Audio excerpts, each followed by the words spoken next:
highlighter বাবে মই use কৰিম পেকৰ killer glow old rose 01 set number হয় আৰু মই এই হাইলাইটাৰটো এডাল স্মল ফেন ব্ৰাছৰ সহায়ত ইউজ কৰিম এনেদৰে আপোনালোকে হাইলাইটাৰটো উঠাই ল'ব তাৰপিছতে অকণমান হাতত মিলাই ল'ব তাৰপিছতে আপোনালোকে নোজত ইউজ কৰিব ঠিক এনেদৰে মই যেনেদৰে দেখাইছোঁ আপোনালোকে নোজত অকল মাজতহে লগাব ইফালে সিফালে কিন্তু নলগাব আমি ইয়াতে কি লগাইছিলোঁ কনচিলাৰ লগাইছিলোঁ গতিকে আমি ইয়াৰ একদম মাজতহে আমি হাইলাইটাৰ লগাম যাতে আমাৰ নোজটো ধুনীয়াকৈ হাইলাইট হৈ থাকে ধুনীয়াকৈ নোজটো দীঘলীয়া নিচিনা লাগে একদম জিলিকি থাকে নহয় জানো তাৰপিছতে গালত লগাব অকণমান স্মাইল কৰি পিনি আমি য'ত ব্লাছাৰ লগাইছিলোঁ তাৰপৰা অকণমান ওপৰত লগাম হাইলাইটাৰ আৰু অকণমান এনেদৰে লগাম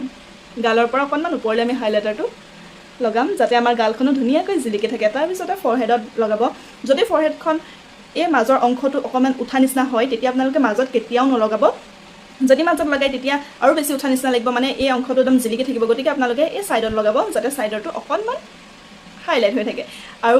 ব্ৰাউজ এৰিয়াত লগাব আপোনালোকে আৰু এইফালে লগাব এনেদৰে আপোনালোকে হাইলাইটাৰ ইউজ কৰিব পাৰে একেবাৰে শেষত